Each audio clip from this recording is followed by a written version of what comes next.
പ്രചരണങ്ങൾ അല്ല പിഴയ്ക്കുന്നത്, നുണപ്രചരണങ്ങൾ നടത്തുമ്പോഴാണ് പിഴയ്ക്കുന്നത്. ഈ കഴിഞ്ഞ ദിവസം വീണ ജോർജിൻ്റെ നാടകത്തിലും പറ്റിയതാണ്. അതിന് നാടകം തന്നെയാണ് അങ്ങ് പറയുന്നത്. തീർച്ചയായിട്ടും അതിനകത്ത് യാതൊരു സംശയവുമില്ല. അതൊക്കെ ഉമ്മൻചാണ്ടി ചോര പൊടിഞ്ഞിട്ടും ചിരിച്ചുകൊണ്ട് ആരെയും ഉപദ്രവിക്കേണ്ട, ഒരു പ്രക്ഷോഭം ഉണ്ടാക്കരുത്, പോലീസിനോട് പറഞ്ഞു ആരെയും അതിന് പ്രകോപനമായിട്ടൊന്നും ചെയ്യരുത് എന്നൊക്കെ പറഞ്ഞിട്ടാണ് ആഭ്യന്തരമന്ത്രി അവിടെ നിന്ന് പോയത്. ഇന്നാണെങ്കിലോ എല്ലാത്തിനും നിരത്തിയേക്കാനല്ലേ പറയുള്ളൂ. വി എസിന് എന്ത് ഷോയാണുള്ളത്? ജനങ്ങൾക്ക് പ്രയോജനമുള്ള കാര്യങ്ങൾ ചെയ്യും. അതല്ലാതെ ഒരു അഭിനയവും അദ്ദേഹത്തിനില്ല എന്നുള്ളതാണ്. ഇപ്പം കളി മാറി. BJP 20% വോട്ട് പിടിക്കുകയാണ്. അപ്പോൾ ഇപ്പോൾ 34% കിട്ടുന്ന CPM-ന് ചിലപ്പോൾ അത് മതി അവർക്കൊരു 70, 80, 90 സീറ്റ് പിടിക്കാൻ. ആ കാലഘട്ടത്തിൽ നിന്നിട്ട് ഈ നാടകം കാണിക്കുകയാണ്. എന്ത് ബന്ധമാണ് കേരളവും പലസ്തീൻ ഐക്യദാർഢ്യവും തമ്മിൽ? ഇവിടെ അയ്യപ്പ സംഗമത്തിന് എന്ത് പ്രസക്തിയാണുള്ളത്?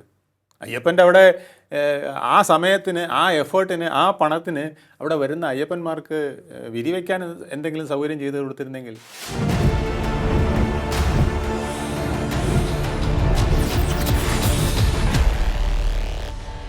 നമസ്കാരം, ടോക്കിംഗ് പോയിന്റിലേക്ക് സ്വാഗതം. LDFിൻ്റെ പ്രചാരണ തന്ത്രങ്ങൾ അവർക്ക് തന്നെ വിനയാവുകയാണോ?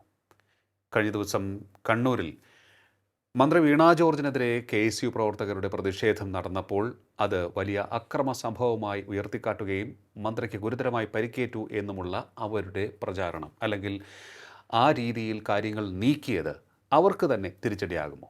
ഇത്തരത്തിൽ പല സംഭവങ്ങളും നടന്നു എന്ന് വിമർശകർ ഒരേ രീതിയിൽ പറയുകയും ചെയ്യുന്നുണ്ട്.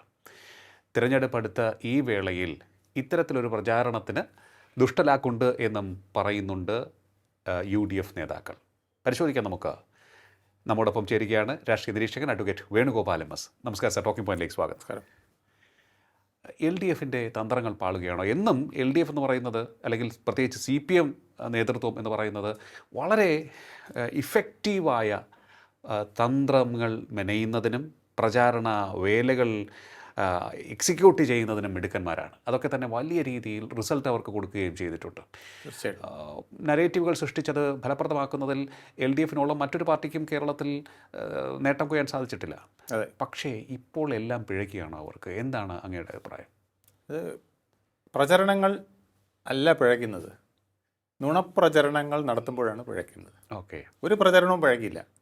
നമ്മൾ എന്തെങ്കിലും ചെയ്തിട്ടുണ്ടെങ്കിൽ അത് അല്പം പെരുപ്പിച്ച് കാണിച്ചാലും ആരും കുഴപ്പമൊന്നും പറയില്ല. കുറച്ചൊക്കെ ചെയ്തില്ലേ, ആ ചെയ്ത കാര്യമല്ലേ പറയുന്നതെന്നുണ്ട്.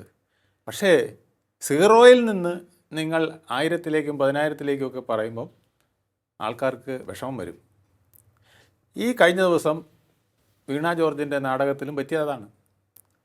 നാടകം തന്നെയാണ് അങ്ങ് പറയുന്നത്. തീർച്ചയായിട്ടും അതിനകത്ത് യാതൊരു സംശയവുമില്ല. അതിൽ പൂർണ്ണമായി കാണിച്ചത് മുഴുവൻ നാടകമാണ്. അല്ല, എനിക്കും ആ ദൃശ്യങ്ങളിൽ നിന്നും മന്ത്രിക്ക് മേൽ ആരെങ്കിലും കയ്യേറ്റം ചെയ്യുന്നത് കാണാൻ സാധിച്ചില്ല. എനിക്ക് ഞാൻ കാണാത്തത് കൊണ്ടാണോ എന്നുള്ളതാണ് ഞാൻ ചോദിക്കുന്നത്. ഏതെങ്കിലും ഒരു ആംഗിളിൽ നിന്നും ഏതെങ്കിലും ഒരു KSU നേതാവിൻ്റെ കയ്യോ അല്ലെങ്കിൽ ഏതെങ്കിലും ആക്രമണമോ? 2 പേരാണ് ഓടി വന്നത്. ഞാൻ 3 പേരുണ്ടെന്ന് വിചാരിച്ചു. 2 പേരേ ഉള്ളൂ. ഒരാൾ മഫ്റ്റിയിലുള്ള പോലീസുകാരനാണ്. അപ്പോൾ ആകെ 2 പേരെ മറ്റാണ് ഓടി വന്നത്. ഈ ഓടി വന്നവരെ അപ്പം തന്നെ പോലീസ് പിടിച്ച് തള്ളി അകത്ത് കൊണ്ടുപോയി, വെളിയിൽ കൊണ്ടുപോയി. നല്ല പോലീസ് സ്ട്രെങ്ത് ഉണ്ടായിരുന്നു. നല്ല പോലീസ് സ്ട്രെങ്ത് ഉണ്ടായിരുന്നു. ഒരു 15 പേരോളം അടുപ്പിച്ചുണ്ടായിരുന്നു. അപ്പോൾ അവർക്ക് അവിടെ സേഫ്റ്റി കൊടുക്കാനായിട്ട് പറ്റി. അപ്പോൾ ഇവർ വന്ന സമയത്ത് മന്ത്രി മര്യാദയ്ക്ക് ഈ പോലീസ് കവചത്തിനകത്ത് നിന്നു. ഈ 2 പേരെയും കൊങ്കി പിടിച്ച് വെളിയിൽ കളഞ്ഞതും മന്ത്രി ആകെ മാറി. മന്ത്രി ഒരു SFI പെൺകുട്ടിയായിട്ട് അങ്ങ് അവതരിച്ച് കളഞ്ഞു. പിന്നെ ഉടനെ മന്ത്രി ആക്രോശിക്കുന്നു, അവനെ പിടി എന്നൊക്കെ പറഞ്ഞ് ചീറ്റി ഫയർ ബ്രാൻഡായിട്ട് അങ്ങ് നിൽക്കുകയാണ്. അപ്പം മന്ത്രി താൻ വീര്യമുള്ള ഒരു വിപ്ലവകാരിയായ ഒരു മന്ത്രിയാണ്, അല്ലെങ്കിൽ പാർട്ടി പ്രവർത്തകയാണെന്ന് കാണിക്കണമെന്നുള്ള ആഗ്രഹമുണ്ടായിരുന്നു എന്ന് തോന്നുന്നു.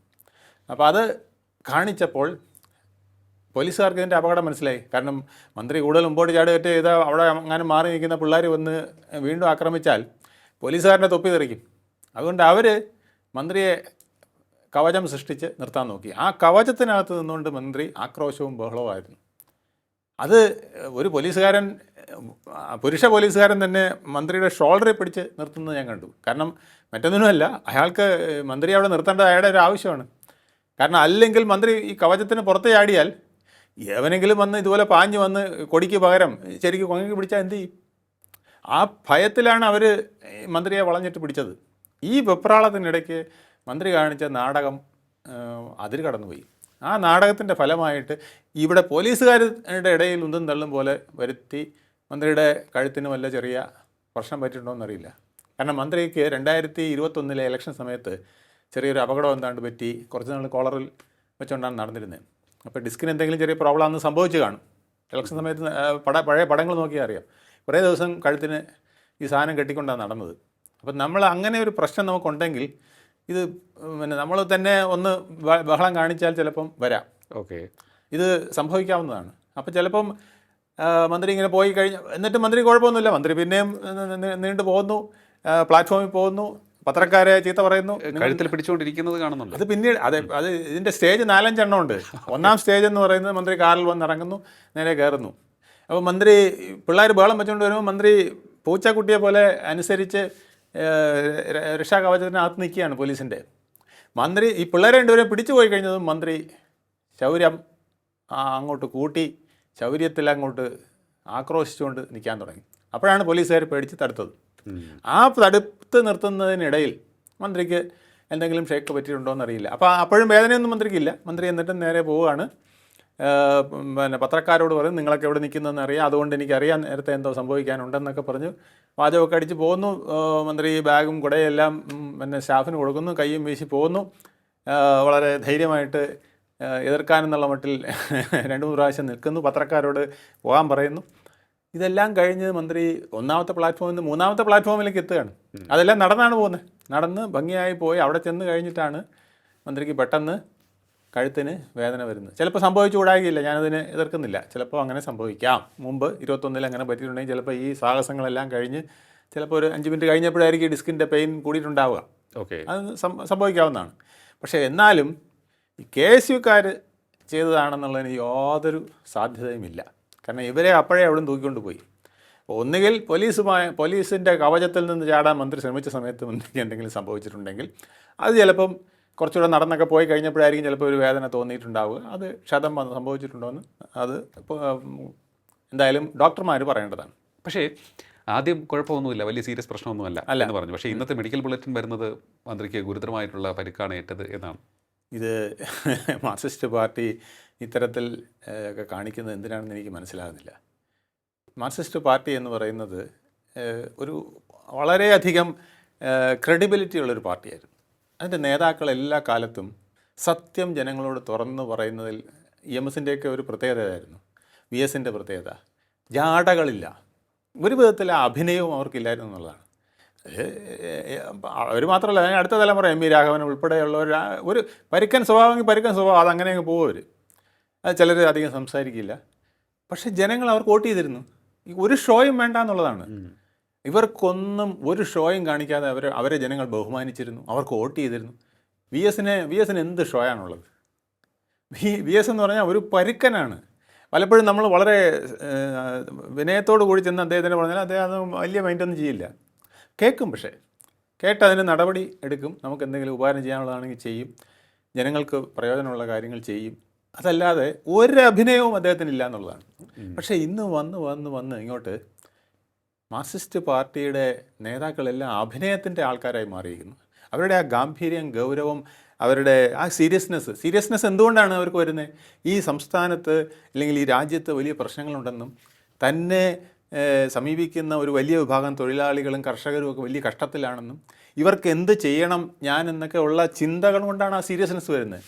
ഇപ്പോൾ അത് മാറി. ഇപ്പോൾ പൂർണ്ണമായും ലാഘവത്തിലാണ് ഇവരിതെല്ലാം കാണുന്നത്. എല്ലാം ഒരു കളി തമാശ.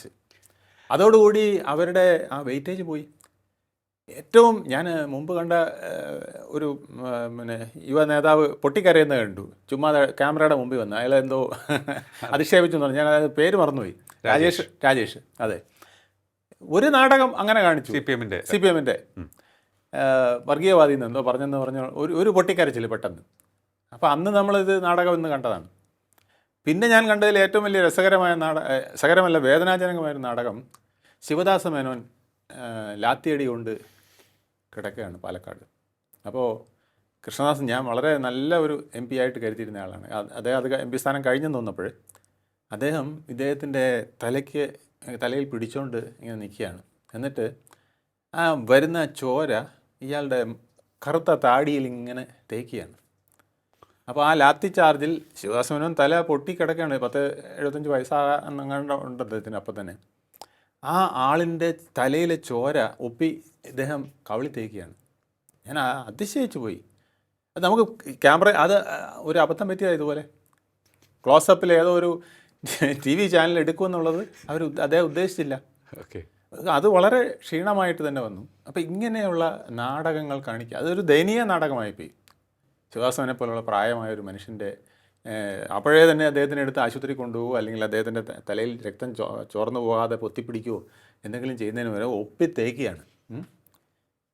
ഇത് മാർക്സിസ്റ്റ് പാർട്ടിയുടെ ഒരു പ്രവർത്തകനും ചെയ്യാൻ പാടില്ലാത്ത ഇത്തരത്തിലുള്ള ഏഴാംകൂലി നാടകങ്ങൾ ഇപ്പോഴത്തെ പുതിയ ആൾക്കാർ വളരെ വിചിത്രമായിട്ട് കാണിച്ചുകൊണ്ടിരിക്കുകയാണ്. അല്ല, ഇതിപ്പോൾ ഭരണവിരുദ്ധ വികാരം തങ്ങൾക്കെതിരാകുന്നു. അതിനിടയിൽ VD സതീശൻ പ്രതിപക്ഷ നേതാവ് നയിക്കുന്ന യാത്രയിലെ ജനപങ്കാളിത്തം, അതിൻ്റെ സ്വീകാര്യത, ഇതൊക്കെ തന്നെ LDFിൻ്റെ ഉറക്കം കെടുത്തുന്നതാണ് എന്നുള്ള വിലയിരുത്തലും വരുന്നുണ്ട്. അപ്പോൾ ഈ രീതിയിലുള്ള കോൺഗ്രസിൻ്റെ മുന്നേറ്റമോ UDFിൻ്റെ മുന്നേറ്റമോ ഒക്കെ തന്നെ തടയുക, ജനങ്ങളുടെ ശ്രദ്ധ തിരിച്ചുവിടുക എന്നുള്ള ഉദ്ദേശത്തോടു കൂടിയൊക്കെ ആയിരിക്കുമോ ഇത്തരത്തിലുള്ള കാര്യങ്ങൾ? തീർച്ചയായിട്ടും ഇത് ഏഴാംകൂലി പൊളിറ്റിക്സിൽ ചെയ്യുന്ന പരിപാടികളാണ്. അത് ഇടതുപക്ഷങ്ങളൊന്നും പലപ്പോഴും ഇത് പണ്ടൊന്നും ചെയ്യാറില്ലായിരുന്നു. ഇപ്പം പുതിയ തന്ത്രങ്ങൾ ഇങ്ങനെയൊക്കെ വന്നതാണ്. ജെന്യൂനായിട്ടുള്ള മാർഗ്ഗങ്ങൾ ജെന്യൂനായിട്ടുള്ള മാർഗ്ഗമേ അവർക്കുള്ളൂ. കാരണം ഇപ്പോഴെന്ന് പറഞ്ഞാൽ പണ്ടാണെങ്കിൽ ഒരു 40-45% LDFും UDFും മാറി പിടിക്കും. 1-2% അങ്ങോട്ടും ഇങ്ങോട്ടും മാറി നിൽക്കും. അപ്പോൾ ഈ ഭരണവിരുദ്ധ വികാരം വന്നാൽ 1%-2% വോട്ടിന് ചിലപ്പോൾ മറ്റേ പാർട്ടി ജയിച്ചെന്നിരിക്കും. അതാണ് ഈ മാറി ഭരണം ഇവിടെ വന്നുകൊണ്ടിരുന്നത്. ഇപ്പോൾ അത് മാറി. ഇപ്പോൾ കളി മാറി. BJP 20% അടുപ്പിച്ച് വോട്ട് പിടിക്കുകയാണ്. അപ്പോൾ ഇപ്പോൾ 34% കിട്ടുന്ന CPMന് ചിലപ്പോൾ അത് മതി അവർക്കൊരു 70, 80, 90 ഒക്കെ സീറ്റ് പിടിക്കാൻ. ആ കാലഘട്ടത്തിൽ നിന്നിട്ട് ഈ നാടകം കാണിക്കുകയാണ്.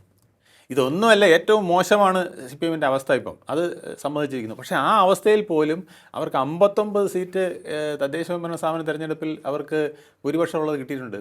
അതിൽ പലതും അവർക്ക് നിലനിർത്താവുന്നതാണ്. പിന്നെ ഒരു 169,000 ഇടയ്ക്ക് വോട്ടുള്ള 8-9 സീറ്റുകളുണ്ട്. ഇതും കൂടെ പിടിച്ചാൽ ഒരു 70 സീറ്റ് അവർക്ക് ഒപ്പിക്കാവുന്നതാണ്. അതിൽ ഫോക്കസ് ചെയ്ത് ഇനിയുള്ള ദിവസങ്ങളിൽ നല്ല കാര്യം ചെയ്ത് പോയാൽ പോലും വിജയിക്കാവുന്നതാണ്. ആ സമയത്താണ് ഈ നാടകങ്ങൾ മുഴുവൻ കാണിച്ചുകൊണ്ട് വരുന്നത്. അല്ല, ഞാൻ ചോദിച്ചോട്ടെ സാറേ, ഇതിപ്പോൾ നോക്കുകയാണെന്നുണ്ടെങ്കിൽ ചിലരൊക്കെ ചോദിക്കുന്നു, LDFിനെതിരെ എന്ത് ഭരണവിരുദ്ധ വികാരം? അവരുടെ ക്ഷേമ പെൻഷൻ നോക്കുക, അവർ DA കുടിശ്ശിക തീർക്കുന്നുണ്ട്, അതെല്ലാം ബുദ്ധിപരമായിട്ടുള്ള നീക്കങ്ങൾ തന്നെയാണ്. തെരഞ്ഞെടുപ്പ് അടുത്ത പോലെ തന്നെ അവർക്ക് കാര്യങ്ങൾ അനുകൂലമാക്കാൻ പോകുന്ന രീതിയിൽ വളരെ കുശാഗ്ര ബുദ്ധിയോടുകൂടി നടപ്പിലാക്കുന്ന കാര്യങ്ങൾ തന്നെയല്ലേ? അതുപോലെ തന്നെ ഒട്ടേറെ ക്ഷേമ പ്രവർത്തനങ്ങൾ നടക്കുന്നു, റോഡുകളുടെ പണിയൊക്കെ വേഗത്തിൽ പൂർത്തിയാക്കിക്കൊണ്ടിരിക്കുകയാണ്. അപ്പോൾ ഇങ്ങനെ ഉള്ള ക്ഷേമ പ്രവർത്തനങ്ങൾ നടക്കുന്ന സർക്കാരിനെതിരെ എന്ത് ജനവികാരം എന്നാണ് ചിലരൊക്കെ ചോദിക്കുന്നത്. ഇതിപ്പോൾ വെറുതെയുള്ള ഒരു പ്രഹസനമല്ലേ ഇത്തരത്തിലുള്ള പ്രചരണങ്ങളിൽ ഇടതുപക്ഷത്തിനെതിരെ നടക്കുന്നത് എന്നുള്ള ഒരു അതിനകത്ത് വരുന്നുണ്ട്. പകുതി സത്യമുണ്ട്, പകുതി പ്രശ്നമുണ്ട്. 2 വകുപ്പുകളാണ് ഏറ്റവും വലിയ പ്രശ്നം. ഒന്ന് ഈ വീണ ജോർജിൻ്റെ ആരോഗ്യ വകുപ്പ്. ചെന്നാൽ അവനെ കൊന്നിട്ടേ വിടുള്ളൂ എന്നുള്ള അവസ്ഥയല്ലേ. കത്രിക വയറ്റിലിരിക്കുന്നത് കുഴപ്പമില്ല, 50 വയസ്സായാലും കുഴപ്പമില്ല എന്ന് പറയുന്നൊരു ഡോക്ടറുണ്ടെന്ന് പറഞ്ഞാൽ ഡോക്ടറെ വെടിവെച്ച് കൊല്ലണോ തൂക്കിക്കൊല്ലണോ എന്ന് ആലോചിച്ചാൽ മതി. അതൊരു എത്തിക്സിന് ചേർന്നത് പോലും അല്ല. ഒരു ഡോക്ടർക്ക് അങ്ങനെ പറയാൻ പോലും പാടില്ല. ഒരു ഫോറിൻ ബോഡി നമ്മുടെ ബോഡിക്കകത്ത് ഇരിക്കുന്നെങ്കിൽ അത് എത്രത്തോളം കുഴപ്പമുള്ളതാണെന്ന് അവർ മനസ്സിലാക്കി ആ പേഷ്യൻറ്റിന് പറഞ്ഞു കൊടുക്കുന്നതിന് പകരം, ഇല്ല അവർക്ക് വിദ്യാഭ്യാസം കുറവോ എന്തെങ്കിലും അല്ലെങ്കിൽ ഉണ്ടെങ്കിൽ അത് തിരുത്തുകയല്ലേ വേണ്ടത്. അതിന് പകരം ഇവർ തെറ്റ് പറഞ്ഞു കൊടുക്കുകയാണ്. അപ്പം ഇതുപോലെ 100 കാര്യങ്ങൾ എനിക്കൊന്ന് അടിസ്ഥാനപരമായി ഇപ്പോൾ സാറ് പറഞ്ഞു പിടിച്ച് കുട്ടി മരിക്കുന്നത്, ചികിത്സയ്ക്ക് ചെല്ലുക, അവിടുത്തെ മരുന്നിൻ്റെ കുഴപ്പം കൊണ്ട്, വാക്സിനേഷൻ്റെ കുഴപ്പം കൊണ്ട് വാക്സിൻ എടുത്തവർ പോലും മരിക്കുന്നു. പിന്നെ പാമ്പ് കടിയേറ്റ് ചെന്നിട്ട് വാക്സിനേഷൻ കൊടുക്കാൻ താമസിച്ചതിൻ്റെ പേരിൽ ആൾ മരിക്കുന്നു. ഇങ്ങനെ എന്തെല്ലാം പ്രശ്നങ്ങളാണ് ഉണ്ടായിക്കൊണ്ടിരിക്കുന്നത്. ഓപ്പറേഷൻ തിയേറ്ററിൽ നടക്കുന്ന നിരന്തരം പ്രശ്നങ്ങൾ. അപ്പം ആ വകുപ്പ്, ആരോഗ്യ വകുപ്പ് മൊത്തം പൊളിയായിപ്പോയി. ഞാൻ ചോദിച്ചോട്ടെ സാറേ, ഇപ്പം രണ്ടാമത്തെ ഒരു കാര്യം കൂടെ, പോലീസ് വകുപ്പിൽ ഒരു സുരക്ഷയുമില്ല. പോലീസുകാരന് രക്ഷയില്ലല്ലോ. SIയെ കൊച്ചു ഉച്ചാത്തിക്ക് ആൾ കുത്തുകല്ലേ. എന്നിട്ട് CITക്കാരെല്ലാം കൂടെ ഓടിച്ചെല്ലുന്നത് അവരാണ് രക്ഷിച്ചത്. ഇല്ലെങ്കിൽ ഇയാളെ ആ ASI രക്ഷപ്പെടില്ലായിരുന്നു. ഇവൻ പറ കുത്തിയേനെ. അപ്പോഴേക്കും തോളിലിട്ടുകൊണ്ട് അവിടെ നിന്ന് CITക്കാരും INTCക്കാരും BMSകാരും എല്ലാം കൂടെ ഓടിച്ചെന്നു, ചുമട്ട് തൊഴിലാളികളെല്ലാം കൂടെ ഓടിച്ചെന്ന് ആ പ്രതിയെ പിടിച്ചു. അതുകൊണ്ടാണ് ആ പോലീസുകാരൻ രക്ഷപ്പെട്ടത്. ഓക്കെ. അയാൾ ആശുപത്രിയിൽ പോയി ഗുരുതരമായ പരിക്ക് വരാത്തതുകൊണ്ട് രക്ഷപ്പെട്ടു. അപ്പോൾ പോലീസിന് രക്ഷയില്ല. പോലീസിനകത്തെ ഇതെന്താണ് ഈ പ്രശ്നത്തിന് കാരണം? മുഴുവൻ പൊളിറ്റിക്കലൈസേഷനാണ്, ട്രേഡ് യൂണിയനിസമാണ്. ഇതാണ് ഇവിടുത്തെ പ്രശ്നം. സർക്കാർ ഓഫീസിൽ ട്രേഡ് യൂണിയൻ വളർത്താൻ മന്ത്രിമാരും രാഷ്ട്രീയ പാർട്ടികളും ശ്രമിച്ചാൽ ഇങ്ങനെ ഇരിക്കും. ഞാൻ ചോദിച്ചോട്ടെ സാറേ, ഈ വിഷയങ്ങളൊക്കെ തന്നെ വരുമ്പോൾ ആരോഗ്യവകുപ്പിലെ വീഴ്ചകളെ സംബന്ധിച്ച് അങ്ങ് പറഞ്ഞു, ആഭ്യന്തര വകുപ്പിലെ വീഴ്ചകളെക്കുറിച്ച് അങ്ങ് പറഞ്ഞു. ഈ വീഴ്ചകൾ സംഭവിക്കുമ്പോൾ അത് ചൂണ്ടിക്കാണിക്കുന്നവൻ കുറ്റക്കാരനാവുന്നൊരു സാഹചര്യം കൂടിയില്ലേ? അതാണ് ആ വിഷയത്തെ, വീഴ്ച സംഭവിക്കുമ്പോൾ ആ സാഹചര്യത്തെ ഹാൻഡിൽ ചെയ്യുന്ന രീതി അത് ഇടതുപക്ഷത്തിന് തിരിച്ചറിയാവുന്നില്ലേ? ഒരു അഹങ്കാരത്തോടെ തെറ്റ് സമ്മതിക്കാതെ അത് മറ്റവൻ്റെ മണ്ടയിലേക്ക് തെറ്റ് ആരോപിച്ചുകൊണ്ട് നടത്തുന്ന ആ ഒരു പ്രതികരണം, ആ ഒരു റെസ്പോൺസ് എന്ന് പറയുന്നത് തെറ്റായി പോയിട്ടില്ലേ പലപ്പോഴും? തീർച്ചയായിട്ടും അത് തന്നെയല്ലേ ഏറ്റവും വലിയ പ്രശ്നം. നമുക്കൊരു കുറ്റം സംഭവിച്ചിട്ടുണ്ടെന്ന് പറയാൻ നിവൃത്തിയില്ല. പറഞ്ഞു കഴിഞ്ഞാൽ നമുക്കെതിരായിട്ട് പാര പണിയുക, കേസുകൾ എടുത്തുക, ഇതൊക്കെയല്ലേ ചെയ്തുകൊണ്ടിരിക്കുന്നത്. ഡോക്ടർ ഹാരിസിന് സംഭവിച്ചത്, ഹാരിസിൻ്റെ പോലെ ഹാരിസ് പിന്നെ ഒരു ഭാഗ്യത്തിന് രക്ഷപ്പെട്ടു. ഈ ചാനലുകാരും എല്ലാം കൂടെ, പത്രക്കാരെല്ലാം കൂടെ അദ്ദേഹത്തിൻ്റെ പിന്നിൽ നിന്നുകൊണ്ട് അദ്ദേഹം രക്ഷപ്പെട്ടാണ്. ഇല്ലെങ്കിൽ ഇപ്പോൾ സസ്പെൻഷൻ വാങ്ങിച്ച് വീട്ടിയിരുന്നേനെ. അതെ, വേറൊരു പ്രശാന്തായിട്ട് മാറിയേനെ അദ്ദേഹം. ഇത് IAS ഓഫീസർമാർക്ക് പോലും പ്രശ്നമാണ്. ഒരു മന്ത്രിയെടുത്ത് സത്യസന്ധരായവർക്ക് സത്യം പറയാൻ പറ്റില്ല. ഉടനെ തന്നെ പ്രിൻസിപ്പൽ സെക്രട്ടറിയുടെ സ്ഥാനത്തിരിക്കുന്നവൻ ഏറ്റവും കുറഞ്ഞ സീറ്റിലേക്ക് മാറുകയാണ്. ജൂനിയർ IAS കാരനിരിക്കുന്നതിനേക്കാൾ മോശമായ സീറ്റിലേക്ക് മാറുകയാണ്. ഓക്കെ. ഈ സംവിധാനത്തെ, ഈ സിസ്റ്റത്തെ കൺട്രോൾ ചെയ്യുന്നവരെല്ലാം തന്നെ കൊള്ളരുതാത്ത മനോസ്ഥിതി ഉള്ളവരായി മാറിപ്പോയി എന്നൊക്കെ ഒരു വിമർശനം ഞാൻ കേട്ടു. ചില നിരീക്ഷകർ ചൂണ്ടിക്കാണിച്ചതാണ്. ഇതിപ്പോൾ ഈ IAS അല്ലെങ്കിൽ IPS ഒക്കെ തന്നെ കൺട്രോൾ ചെയ്യേണ്ടത് ആരാണ്? ഇവരൊക്കെ വളരെ മോശപ്പെട്ട ഒരു സാഹചര്യത്തിലേക്ക് അധപ്പതിച്ചു പോയിരിക്കുന്നു. അവരുടെ ചിന്താഗതി അതാണ്. എല്ലാവരും അഴിമതിയെക്കുറിച്ചും എങ്ങനെ സിസ്റ്റത്തെ വളച്ചൊടിച്ച് കള്ളത്തിന് കൂട്ടുനിൽക്കാൻ സാധിക്കുമെന്നും ചിന്തിക്കുന്നവരാണ്. അതുകൊണ്ടാണ് സത്യസന്ധരായ ഉദ്യോഗസ്ഥർക്ക് നിക്കക്കള്ളിയില്ലാത്തൊരിടമായി കേരളം മാറിക്കൊണ്ടിരിക്കുന്നത് എന്ന് ഒരു വിലയിരുത്തൽ ഞാൻ കേട്ടു. അതും പലപ്പോഴും നമുക്ക് അത്തരത്തിൽ വിലയിരുത്തുന്നവരെ കുറ്റം പറയാൻ സാധിക്കില്ലെന്ന് തോന്നുന്നു. ഇല്ല, ആ വിലയിരുത്തലിനകത്ത് ഒരു ചെറിയ അപാകതയുണ്ട്.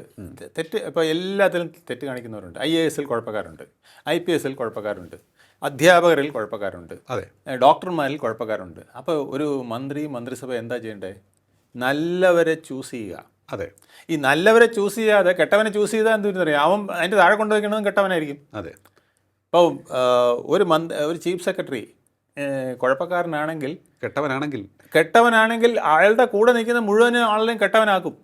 ഇത് എനിക്ക് വളരെ എക്സ്പീരിയൻസ് ഉള്ളതാണ്. നല്ല ഒരു ഡയറക്ടർ വന്നു കഴിഞ്ഞാൽ ഞങ്ങൾക്ക് എല്ലാ ആശ്വാസമാണ്. നല്ല അപ്പോൾ തന്നെ ആ ഡയറക്ടർ വന്നിട്ട് ചോദിക്കുന്നത് എന്താ പറയുക, ഈ ഇവിടെ വർക്ക് ചെയ്യുന്ന ആരൊക്കെയാണ്, നന്നായിട്ട് ജോലി ചെയ്യുന്ന ആരൊക്കെയാണ്, അവരുടെ ഒരു ലിസ്റ്റ് എനിക്ക് തരൂ എന്ന് PA എടുത്തോ അല്ലെങ്കിൽ എസ്റ്റാബ്ലിഷ്മെൻറ്റ് സൂപ്രണ്ട് എടുത്തോ അഡ്മിനിസ്ട്രേറ്റീവ് ഓഫീസർ എടുത്തോ ചോദിക്കും. ആ ലിസ്റ്റ് വാങ്ങിച്ചിട്ട് അവരുടെയൊക്കെ ഒരു മീറ്റിംഗ് വിളിച്ച്, നിങ്ങളൊക്കെ ഇപ്പോൾ എവിടെയൊക്കെയാണ് ഇരിക്കുന്നത്, എനിക്കിങ്ങനെ ഒരു സഹായമൊക്കെ ആവശ്യമുണ്ട്, ഞാൻ ഇന്നതൊക്കെ ഇംപ്ലിമെൻറ്റ് ചെയ്യാൻ ഉദ്ദേശിക്കും, നിങ്ങൾ എൻ്റെ കൂടി നിൽക്കണം എന്ന് പറഞ്ഞ് അവരെ ഇൻസ്പയർ ചെയ്തുകൊണ്ട് കൊണ്ടുവരാൻ കഴിവുള്ള IAS ഓഫീസർമാരുണ്ട്. ആ IAS ഓഫീസർമാരെ ആദ്യം തട്ടും. ഇതിൻ്റെ കാരണം എന്നറിയാമോ? ഇതിൽ നിന്ന് പുറത്ത് പോകുന്ന ആരെന്നറിയാം, മിക്കവാറും ട്രേഡ് യൂണിയൻ സർവീസ് സംഘടനാ നേതാക്കളായിരിക്കും. ഇപ്പോൾ ഇവൻ ചെന്ന് ഒരു നുണ മന്ത്രി എടുത്ത് പറയും.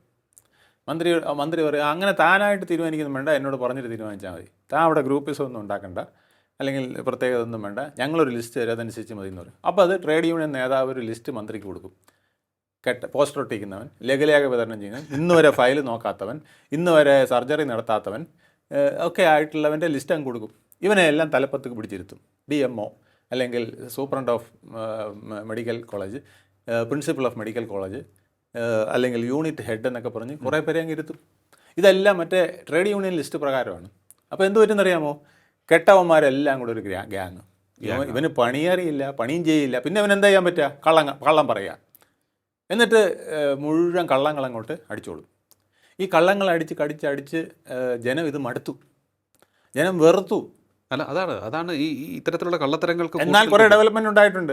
നല്ല റോഡുകൾ ഉണ്ടായിട്ടുണ്ട്, ചില പാലങ്ങൾ ഉണ്ടായിട്ടുണ്ട്, ചില ഓഫീസ് സംവിധാനങ്ങളിൽ മാറ്റം വന്നിട്ടുണ്ട്, വിദ്യാഭ്യാസ വകുപ്പിൽ കുറേ നല്ല സിസ്റ്റം വന്നിട്ടുണ്ട്. പക്ഷേ ഇതെല്ലാം ചീറ്റിപ്പോവും. അതെ, നമ്മളിപ്പോൾ നല്ല ഉടുപ്പും കാര്യങ്ങളും ഒക്കെ ഇട്ടിരിക്കുകയാണ്. പക്ഷേ ഇവിടുന്ന് ഇങ്ങോട്ട് എന്തെങ്കിലും ഒരു ഗോഷ്ഠി കാണിച്ചു വെച്ചാൽ പോയില്ലേ? അതെ. അല്ലെ വേഷം- അതുപോലെ തന്നെയല്ലേ ഈ ഡോക്ടർ ബി അശോകും എൻ പ്രശാന്ത് IAS ഈ രണ്ട് IASകാരുടെ ദുരവസ്ഥ. അല്ല, അത് രണ്ട് ഉദാഹരണങ്ങളാണ് ഞാൻ പറഞ്ഞത്. ഇത്തരത്തിലുള്ള ഒരുപാട് പേരുണ്ട്. സത്യസന്ധതയുടെ പേരിൽ ഇത് രണ്ടെണ്ണം ചാവാൻ വേണ്ടി തയ്യാറായി നടക്കുന്നതുകൊണ്ടാണ്, സത്യത്തിന് വേണ്ടിയിട്ട്. മറ്റേത് അങ്ങനെയല്ല. അവർ പറയും, ഞാൻ ശ്രമിച്ചു പക്ഷെ നടക്കുന്നില്ല, ഇനി എന്നെ സർവേ ഡിപ്പാർട്ട്മെന്റിലോ ഞാൻ അവിടെ ഇരുന്ന് കല്ല് കുഴിച്ചിട്ടോളാം എന്ന് പറഞ്ഞ് അവിടെ കയറിയിരിക്കും. ഇയാൾക്ക് ചീഫ് സെക്രട്ടറി ആവാനുള്ള അർഹതയുള്ളവനാണ്, പക്ഷേ ചീഫ് സെക്രട്ടറി ആക്കില്ല. അതുപോലെ DGP ആവാൻ അർഹതയുള്ളത് ആളിനെ തട്ടും, എന്നിട്ട് വേറൊരാളിനെ വയ്ക്കും.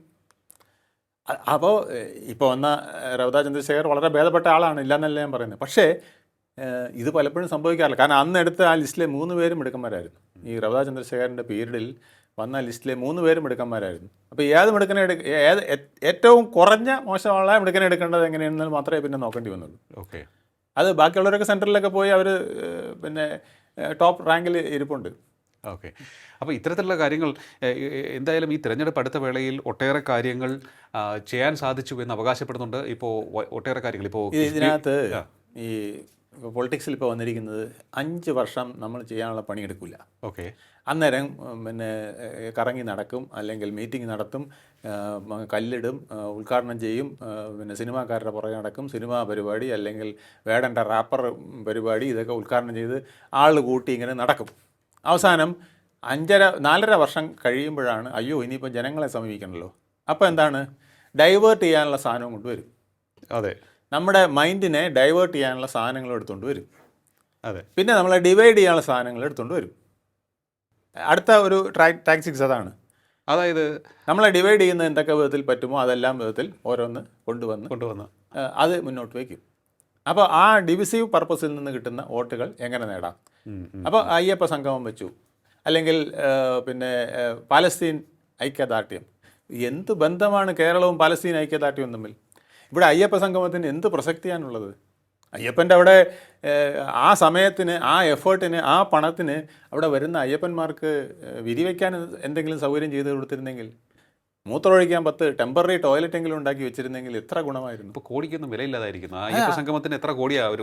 അതെ, അതിൻ്റെ കണക്കുകൾ ഇപ്പോഴും പിന്നെ ഓഡിറ്റ് ചെയ്ത് കൂടുതൽ പ്രശ്നമായിക്കൊണ്ടിരിക്കുകയല്ലേ. വേറൊരു കാര്യം സാർ അറിഞ്ഞു കാണുമല്ലോ, ഇപ്പോൾ സ്പാർക്കിൻ്റെ ഡീറ്റെയിൽസ് എല്ലാം തന്നെ മറ്റ് ഏജൻസികൾക്ക് കൊടുക്കുന്നു. അതായത് നമ്മുടെ നാട്ടിലെ സർക്കാർ ഉദ്യോഗസ്ഥരുടെ സ്വകാര്യത ചോർന്നുകൊണ്ടിരിക്കുന്ന എന്നുള്ളൊരു വാർത്തയും വന്നിട്ടുണ്ട്.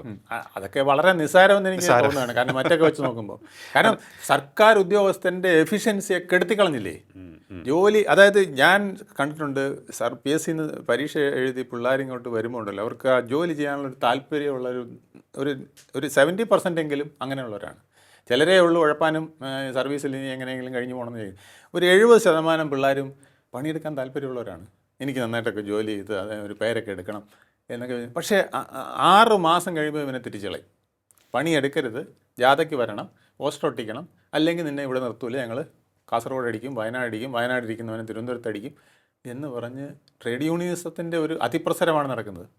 അതുകൂടാതെ ഈ സർക്കാർ ഇപ്പോൾ അവർ അവകാശപ്പെടുന്നത് പോലെ ഒട്ടേറെ കാര്യങ്ങൾ ചെയ്തു എന്ന് തന്നെ വയ്ക്കുക. പക്ഷേ ഈ ചെയ്യുന്നതിനിടയിലും ജനങ്ങളുടെ അപ്രീതി ഏറ്റുവാങ്ങുന്ന തരത്തിൽ, ജനങ്ങളെ വെറുപ്പിക്കുന്ന തരത്തിൽ ഒട്ടേറെ കാര്യങ്ങൾ ചെയ്തിട്ടുണ്ടല്ലേ. അതെ, സിൽവർ ലൈൻ്റെ വിഷയമാണെങ്കിൽ തന്നെയും, നവകേരള യാത്രയാണെങ്കിലും, അതിലെ രക്ഷാപ്രവർത്തനമാണെങ്കിലും, അയ്യപ്പൻ്റെ സ്വർണ്ണം കൊള്ളയടിച്ച വിഷയമാണെങ്കിലും, അയ്യപ്പ സംഗമം സാർ പറഞ്ഞതുപോലെ സംഘടിപ്പിച്ചാണെങ്കിൽ തന്നെയും, അതുപോലെ തന്നെ ഏറ്റവും തുടക്കത്തിൽ അയ്യപ്പൻ്റെ ആചാര ലംഘനത്തിന് വേണ്ടിയുള്ള നീക്കങ്ങൾ നടത്തിയത്, യുവതി പ്രവേശനത്തിന് ബോധപൂർവം നടത്തിയ ശ്രമം, ഇത് ഭക്തരുടെ ഇടയിൽ നിന്നും ഒരു ആവശ്യമായി ഉയർന്നു വന്ന് അതിന് പിന്തുണ കൊടുത്തുവെങ്കിൽ എല്ലാവരും അതിനെ അനുകൂലിച്ചേനെ. പക്ഷേ ഇതിപ്പോൾ സ്ത്രീ പ്രവേശനം മുതലുള്ള കാര്യങ്ങൾ എല്ലാം ഇതുപോലെയാണ് കാണിച്ചിരിക്കുന്നത്.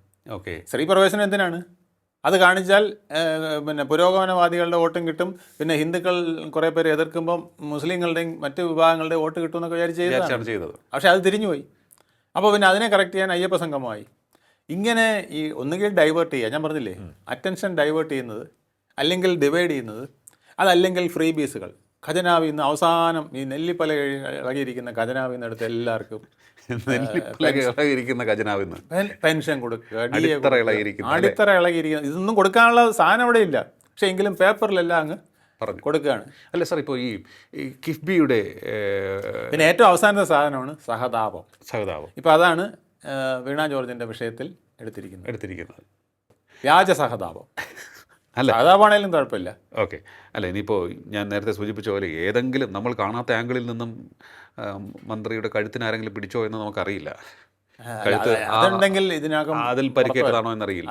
ഇതിനകം പുറത്തു വരേണ്ടതാണ്. കാരണം പുറത്തു വരേണ്ട CCTV അവിടെ 2-3 ഇരിപ്പുണ്ട്. അതൊക്കെ പോലീസ് അപ്പോഴേ എടുത്തിട്ട് ആ ഉറപ്പുള്ളതുകൊണ്ടായിരിക്കുമല്ലേ ഈ കോൺഗ്രസ്സുകാരൊക്കെ പറയുന്നത്. അബിൻ വർക്കി പറഞ്ഞു 1 ലക്ഷം രൂപ, അത് തെളിയിക്കുകയാണെങ്കിൽ 1 ലക്ഷം രൂപ. 1 ലക്ഷം രൂപ 1 ലക്ഷം അല്ല, 10 ലക്ഷം മണയിൽ കൊടുക്കും. അതായത് ഇതിനകത്ത് യൂത്ത് കോൺഗ്രസ് പറയുന്ന ഒരു പവൻ കൊടുക്കാമെന്ന് പറയുന്നുണ്ട്. അതെ അതെ അതെ. ഇത് ഒന്നാന്തരം ഒരു സഹതാപ തരംഗം സൃഷ്ടിക്കാനുള്ള ശ്രമം പൊളിഞ്ഞതിൽ ഉണ്ട ജാള്യതയാണ്. ഓക്കെ. ഇത് ഞാൻ ഈ വക്കീൽ പണി ചെയ്യുമ്പോൾ എന്നോട് സീനിയർ പറയും, ഒരു കേസും കള്ളത്തിൽ നിന്ന് കെട്ടിപ്പടുക്കരുത്, ഒരു വലിയ സത്യത്തിൽ നിന്നേ കെട്ടിപ്പടുക്കാവൂ. എന്നിട്ട് അതിനകത്ത് ചിലപ്പോൾ മേമ്പൊടിയായിട്ട് ചിലപ്പോൾ ഇച്ചിരി നമുക്ക് രക്ഷപ്പെടാനായിട്ട് അവൻ മുഴുത്ത കള്ളം പറയുമ്പോഴേ ചെറിയ ട്വിസ്റ്റ് ചെയ്യാൻ ചെറിയ കള്ളങ്ങളൊക്കെ ഇടാം. അല്ലാതെ ഒരിക്കലും ഒരു അടിസ്ഥാനപരമായ ഒരു കള്ളത്തിൽ നിന്നൊരു കേസ് കെട്ടിപ്പടുത്താൽ താൻ എവിടെയെങ്കിലും പോയി തൊലയുമെന്ന് പറയും. അത് എല്ലാ കാര്യത്തിലും അങ്ങനെയാണ്. അത് പ്രകൃതിയുടെ ഒരു വലിയ നിയമമാണ്. ഒന്നും നമുക്ക് 100% കള്ളത്തിൽ ബിൽഡ് ചെയ്യാൻ പറ്റില്ല. ചെയ്താൽ പൊളിഞ്ഞു പോകും. പൊളിഞ്ഞ് നാറി നാശമായി അവസാനം വെളുത്ത് വിറങ്ങലിച്ചു പോകും. അല്ല, ഇതിപ്പോൾ നോക്കുകയാണെന്നുണ്ടെങ്കിൽ ഇപ്പോൾ തിരഞ്ഞെടുപ്പ് അടുത്ത വേളയിൽ നമ്മളിപ്പോൾ കാര്യങ്ങൾ സംസാരിച്ചു. അതായത് ഇപ്പോൾ സംഭവിച്ച വീണ ജോർജ് എപ്പിസോഡ് മുതൽ പിന്നിലേക്ക് നമ്മൾ പോയി. പണ്ട് VS അച്യുതാനന്ദനും മറ്റ് നേതാക്കളുടെയും ഒക്കെ തന്നെ സത്യസന്ധതയെക്കുറിച്ച് നമ്മൾ പറഞ്ഞു. ഇപ്പോൾ നടക്കുന്ന പ്രചാരണ രീതിയെക്കുറിച്ച് പറഞ്ഞു, കുതന്ത്രങ്ങളെക്കുറിച്ച് പറഞ്ഞു, തന്ത്രങ്ങളെക്കാൾ അപ്പുറത്ത് കുതന്ത്രങ്ങളെക്കുറിച്ച് പറഞ്ഞു. ഇതൊക്കെ തന്നെ സംഭവിച്ചുകൊണ്ടിരിക്കുകയാണ്.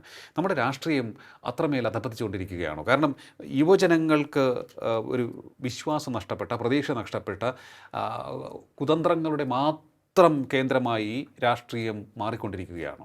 വളരെയധികം മാറിക്കൊണ്ടിരിക്കുകയാണ്. നമ്മുടെ പിള്ളേർ കുറേ കൂടെ ഇപ്പോൾ സ്ട്രെയിറ്റ് ആയിട്ടുണ്ടെന്ന് എനിക്ക് തോന്നുന്നു. കാരണം അവർ വളർന്നു വരുന്നത് വേറെ വലിയ തെറ്റുകളൊന്നും കാണാതെയൊക്കെ വളരുന്നത്. ഈ രാഷ്ട്രീയ പാർട്ടിയുടെ വാലായി പോകുന്ന വിദ്യാർത്ഥികളല്ലാതെ ഇപ്പോൾ SFI, KSU, മറ്റേ മറിച്ച് എന്നൊക്കെ പറഞ്ഞ് പോകുന്ന പിള്ളേരിൽ പലർക്കും ഈ നേതാക്കൾ കുറേ വിഷം അവരുടെ തലയിൽ വെച്ച് കൊടുക്കും.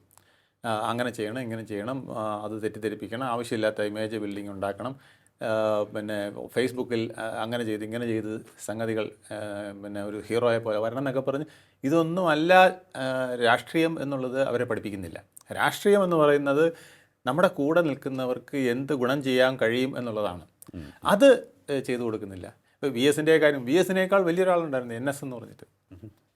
അദ്ദേഹം ഒരു കാറപകടത്തിൽ മരിച്ചു പോയതുകൊണ്ടാണ് പാർട്ടിക്ക് വലിയൊരു ക്ഷീണം വന്നത്. EMS വരെ ബഹുമാനത്തോട് കണ്ടിരുന്ന ആളാണ് N. ശ്രീധരൻ എന്ന് പറയുന്നത്. അദ്ദേഹത്തിൻ്റെ മരണം പാർട്ടിക്ക് വലിയൊരു ആഘാതമായി. ഓക്കെ. അതുപോലെ ആഘാതമായ ഒരാളാണ് അഴീക്കോട് രാഘവൻ. ഓക്കെ. ഇങ്ങനെ കുറേ രത്നങ്ങൾ ഇതിനകത്ത് നിന്ന് ഇടയ്ക്ക് നഷ്ടപ്പെട്ടു പോയി. അത് വളരെ വലിയ ക്ഷീണം പാർട്ടിക്ക് വരുന്നുണ്ട്. അവരുടെയൊക്കെ ഗുണമെന്ന് പറയും NS, അതാണ് ഞാൻ പറയാൻ ഉദ്ദേശിച്ചത്. NS ഒരു മീറ്റിങ്ങിന് വരുമ്പോൾ ആദ്യം പറയുന്നത് ആരെക്കുറിച്ചാണോ സംസാരിക്കുന്നത് അവരുടെ ഇടയിൽ പോയി അവരുമായി സംസാരിച്ച് മിങ്കിൾ ചെയ്തിട്ട് വരാവുന്നത്. ഇപ്പോൾ കർഷക തൊഴിലാളിക്ക് വേണ്ടി ഒരു ഗുണം ചെയ്യുന്ന കാര്യം പറയുമ്പം ആദ്യം കർഷക തൊഴിലാളികളുമായി ബന്ധപ്പെട്ട് നിൽക്കുന്ന അവരുമായിട്ട് അവരുടെ പ്രശ്നം എന്താണെന്ന് പഠിച്ചിട്ടേ ഇവിടെ വരാവുന്ന അദ്ദേഹം പറയും. ഇതില്ലാത്തതാണ് പല രാഷ്ട്രീയ പാർട്ടികളും ഇപ്പോൾ കാണിക്കുന്ന കുഴപ്പത്തിന് മുഴുവൻ കാരണം. അപ്പോൾ മന്ത്രി വീണ ജോർജിന് ഗിമ്മിക്കുകൾ കാണിക്കുന്നതിൻ്റെ ആവശ്യം എന്തുകൊണ്ടാണ്? തൻ്റെ ഹോസ്പിറ്റലിൽ എന്തെങ്കിലും ചെയ്യാൻ കഴിയുന്നത് അവർ ചെയ്തിട്ടില്ല. അവിടെ നല്ല 10 ഡോക്ടർമാരെ വയ്ക്കാൻ ചെയ്തിട്ടില്ല.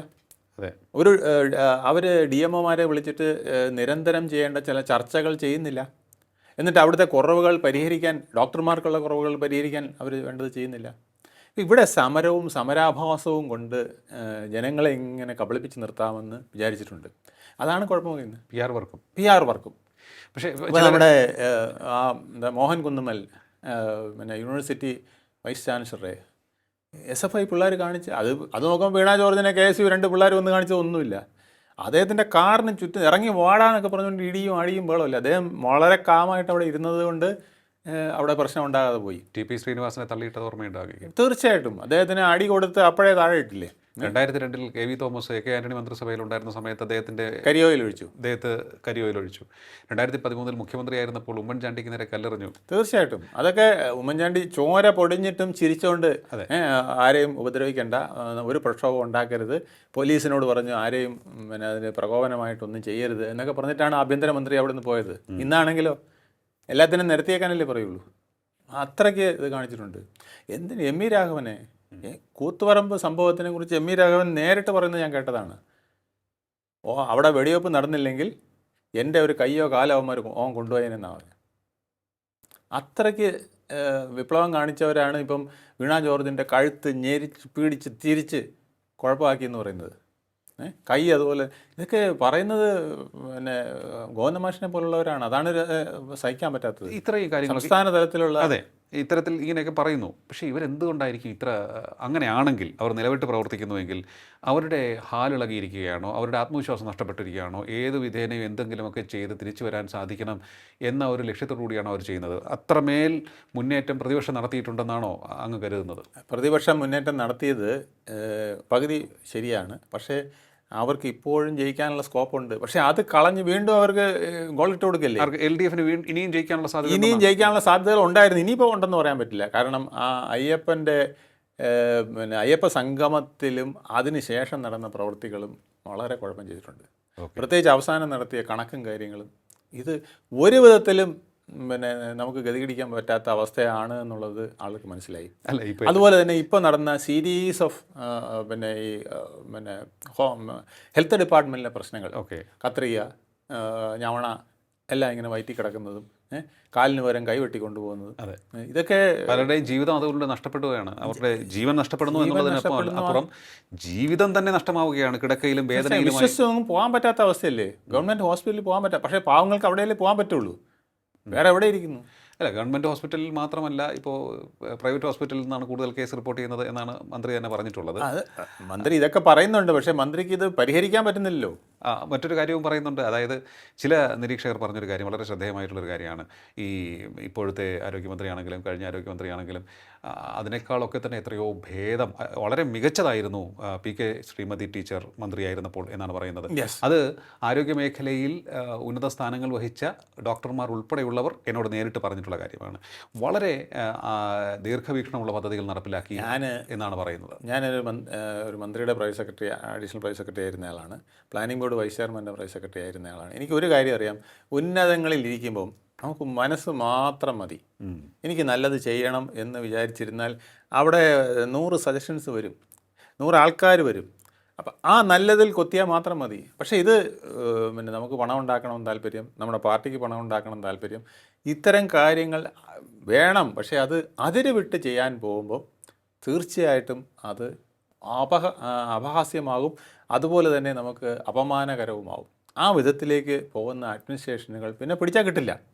ഞാനതാ പറഞ്ഞു, ഈ സർക്കാരിന് ഇപ്പോഴും രക്ഷപ്പെടാനുള്ള ചാൻസ് ഉണ്ടായിരുന്നു. കാരണം ഞാൻ പറഞ്ഞില്ലേ, 20% വോട്ട് BJP കൊണ്ടുപോകുന്നിടത്തോളം കാലം ആ ഒരു ഇക്വേഷൻ, പിന്നെ ഭരണവിരുദ്ധ വികാരം പറഞ്ഞാൽ ഈ 20-ന് മുകളിൽ UDF പിടിക്കേണ്ട ഒരു അവസ്ഥയാണ്. അല്ലെങ്കിൽ ഇതിനെ കവർ ചെയ്യുന്ന വിധത്തിൽ ഈ പിന്നെ ഭരണവിരുദ്ധ വികാരങ്ങളെല്ലാം ഒരു സൈഡിലേക്ക് കൊണ്ടുവന്നിട്ട് മറ്റേത് രണ്ടും ഇപ്പുറത്തെ സൈഡിലാക്കിയാലേ അവർക്ക് 1-2% ജയിച്ച് ഈ പറഞ്ഞ 70-80 സീറ്റ് ഉണ്ടാക്കാൻ പറ്റുള്ളൂ. അല്ല സാർ, ഞാൻ ചോദിച്ചു. പക്ഷേ ഇന്നത്തെ സിറ്റുവേഷൻ അതും പോയിരിക്കുന്നു. അതും കൈവിട്ടുകൊണ്ട് UDFന് അനുകൂലമാകുന്ന വിധത്തിലേക്ക് കാര്യങ്ങൾ പോയിക്കൊണ്ടിരിക്കുന്നു എന്നുള്ളതാണ്. അത് ഇവർ കൊണ്ട് ഇട്ട് കൊടുക്കുന്നതാണ്. ഇപ്പം തന്നെ VD സതീശനും പാർട്ടിയും ഇനി ഉദ്ദേശിക്കുന്നത് എന്തറിയാമോ? ഈ നിങ്ങളുടെ കൺമുമ്പിൽ കണ്ട ഈ വീണ ജോർജ് നാടകം നിങ്ങൾക്ക് മനസ്സിലായി കാണുള്ളൂ. ഇതുപോലെയാണ് ഇവിടെ നടത്തുന്നത് മുഴുവൻ എന്ന് പറയാനുള്ള സ്പേസ് കിട്ടി. നിങ്ങളുടെ മുമ്പ് അവതരിപ്പിക്കുന്ന കണക്കുകൾ, നിങ്ങളുടെ മുമ്പ് അവതരിപ്പിക്കുന്ന സ്റ്റാറ്റിസ്റ്റിക്സുകൾ, നിങ്ങളുടെ മുമ്പ് വിദ്യാഭ്യാസം നല്ലതാണ്, റോഡ് നല്ലതാണ്, ഇതെല്ലാം പറയുന്നത് സർക്കാർ ഓഫീസുകൾ സുഗമമായി പ്രവർത്തിക്കുന്നു, ഖജനാവിൽ പൂച്ച പെറ്റ് കിടപ്പില്ല എന്ന് പറയുന്നതെല്ലാം കള്ളമാണ് എന്ന് സ്ഥാപിക്കാനുള്ളൊരു നല്ല സാധനം വിട്ടു കൊടുത്തിരിക്കല്ലേ. ഇനി ഇതിനെതിരെ ക്യാമ്പയിൻ നടത്തേണ്ടത് വലിയൊരു ജോലിയായിട്ട് വന്നിരിക്കുകയാണ്. അപ്പം നുണയ്ക്കുമേൽ നുണക്കാമ്പ്യാൻ, ഇത് വെളുക്കാൻ തേച്ച് പാണ്ടാക്കുന്നത് പോലെ 100 പ്രവർത്തികൾ ചെയ്ത് വഷളാക്കിക്കൊണ്ട് സർക്കാരിലെ പ്രവർത്തനം പിന്നെ ജനങ്ങൾക്ക് ദ്രോഹകരമാക്കി മാറ്റിയിരിക്കുകയാണ്. ഞാൻ പറയാൻ വന്നത് അയ്യപ്പ സംഗമത്തെക്കുറിച്ചാണ്. അതായത് ഈ സ്വർണ്ണക്കൊള്ള വിഷയത്തിലും ആചാരലംഘന വിഷയത്തിലുമൊക്കെ തന്നെ സംഭവിച്ച പിഴവുകൾ ഏറ്റുപറഞ്ഞൊരു പശ്ചാത്താപം എന്നോണമാണ് അയ്യപ്പ സംഗമം സംഘടിപ്പിച്ചത്, അല്ലേ? അതിപ്പോൾ തുറന്നു പറഞ്ഞില്ല എങ്കിൽ തന്നെയും മനസ്സിലങ്ങനെ ആയിരിക്കണം. നമുക്ക് അങ്ങനെയാണ് വ്യാഖ്യാനിക്കേണ്ടത്. അങ്ങനെയല്ല വ്യാഖ്യാനിക്കേണ്ടത്. അവിടെയും പറ്റിയതാണ്. നായരെ കാരണം അതെന്തിനാണ് നടത്തിയത്? വളരെ ബോധപൂർവം നടത്തിയതാണ്.